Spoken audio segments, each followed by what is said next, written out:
തെരഞ്ഞെടുപ്പ് കമ്മീഷന് ഇപ്പം ഒരു പൊതു സ്വഭാവമുണ്ട്. ആ പൊതു സ്വഭാവം ഒരു കേന്ദ്ര സർക്കാരിൻ്റെ ഇലക്ഷൻ ഡിപ്പാർട്ട്മെൻറ്റായിട്ട് മാറുന്ന രീതിയിലാണ് അവരുടെ കുറേ കാലമായിട്ടുള്ള പ്രവർത്തനം. അത് വീണ്ടും വീണ്ടും തെളിയിച്ചുകൊണ്ടിരിക്കുകയാണ്. ഓരോ ദിവസവും രാഹുൽ ഗാന്ധിക്കെതിരെ പ്രസ്താവന, രാഹുൽ ഗാന്ധിക്കെതിരെ നഡ്ഡ പറയുന്ന അതേ ഭാഷയിലാണ് ഇലക്ഷൻ കമ്മീഷനും പറയുന്നത്. ഞങ്ങൾ ചോദിച്ച ചോദ്യത്തിനാണ് മറുപടി പറയേണ്ടത്. എന്തിനാണ് CCTV ഫുട്ടേജ് എടുക്കാൻ പാടില്ല എന്ന ഉത്തരവ് ഇലക്ഷൻ കമ്മീഷൻ ഇറക്കിയത്? അതിന് ഉത്തരവുണ്ടോ? ഞാൻ മനസ്സിലാക്കിയോളും താഴെത്തട്ടിലുള്ള എതിർപ്പുകളെ മറികടന്നുകൊണ്ടാണ് തീരുമാനം എടുത്തിരിക്കുന്നത്. എന്തിനാണത്? അപ്പോൾ ചോദ്യങ്ങൾക്ക് ഉത്തരം പറയുന്നതിന് പകരം രാഷ്ട്രീയമായ വിമർശനത്തിൽ പങ്കുചേരുന്ന ഇലക്ഷൻ കമ്മീഷനെയാണ് ഇവിടെ കാണുന്നത്. അതാണ് ഈ ചോദ്യങ്ങളുടെ എല്ലാം അടിസ്ഥാനം ശരിയാണെന്ന് തെളിയിക്കുന്നത്. മറുപടി നൽകിയിട്ടും രാഹുൽ ഗാന്ധി ചോദ്യങ്ങൾ ആവർത്തിക്കുന്നത് നിയമങ്ങളോട് കാണിക്കുന്ന അനാദരവാണെന്നാണ് തെരഞ്ഞെടുപ്പ് കമ്മീഷൻ. അത് തെരഞ്ഞെടുപ്പ് കമ്മീഷൻ എന്ത് പറഞ്ഞാലും ഇത്തരം തെറ്റുകൾക്കെതിരായിട്ട് ഞങ്ങളൊക്കെ ബോധ്യപ്പെടുന്ന തെറ്റുകൾക്കെതിരായിട്ടുള്ള ശക്തമായിട്ടുള്ള പരസ്യ വിമർശനങ്ങൾ തുടരുക തന്നെ ചെയ്യും. അല്ല, അത് പെഹൽഗാം അറ്റാക്ക് വന്നുകൊണ്ടല്ലേ?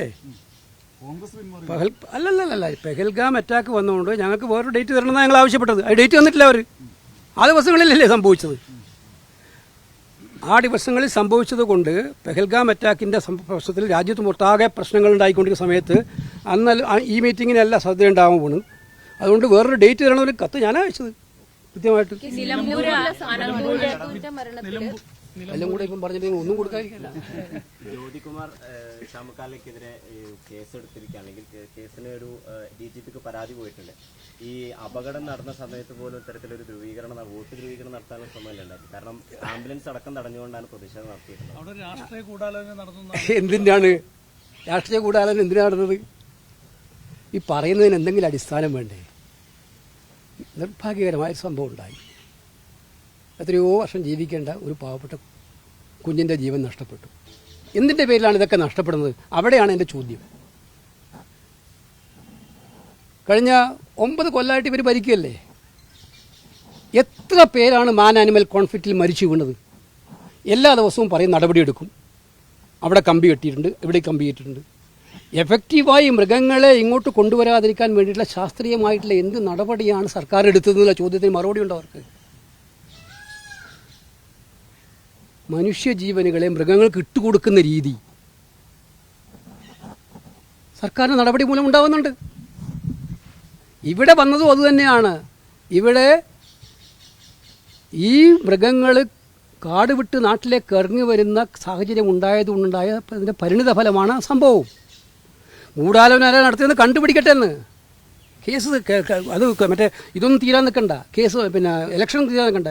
2 ദിവസം കൊണ്ട് പോലീസ് അന്വേഷിക്കുക ഗൂഢാലോചന. അവരന്വേഷിച്ച് കണ്ടുപിടിക്കട്ടെ ഗൂഢാലോചന ഉണ്ടെങ്കിൽ. വെല്ലുവിളിക്കുകയാണ് ഞങ്ങൾ. ഇന്നലെ KPC പ്രസിഡന്റ് വെല്ലുവിളിച്ചല്ലോ. ഗൂഢാലോചന വല്ലതുണ്ടെങ്കിൽ അന്വേഷിക്കട്ടെ. പിന്നെ പാവപ്പെട്ടൊരുത്തം മരിച്ചിട്ട് ആളുകളുടെ പ്രതിഷേധവും രോഷവും ഉണ്ടാകുമ്പോൾ അത് ഗൂഢാലോചനയാണെന്ന് പറഞ്ഞു കഴിഞ്ഞാൽ മാൻ ആനിമൽ കോൺഫ്ലിക്റ്റുമായി ബന്ധപ്പെട്ട് നിങ്ങൾ ചെയ്ത സ്റ്റോറികളൊക്കെ നിങ്ങളൊന്ന് എടുത്തു നോക്ക്. എല്ലായിടത്തും ശക്തമായ പ്രതിഷേധം ഉണ്ടായിട്ടുണ്ട്. ഡെഡ് ബോഡി പോലും കൊണ്ടുപോകാൻ സമ്മതിക്കാത്ത രീതിയിലുള്ള പ്രതിഷേധങ്ങളാണ് ഉണ്ടായത് അവിടെയെല്ലാം.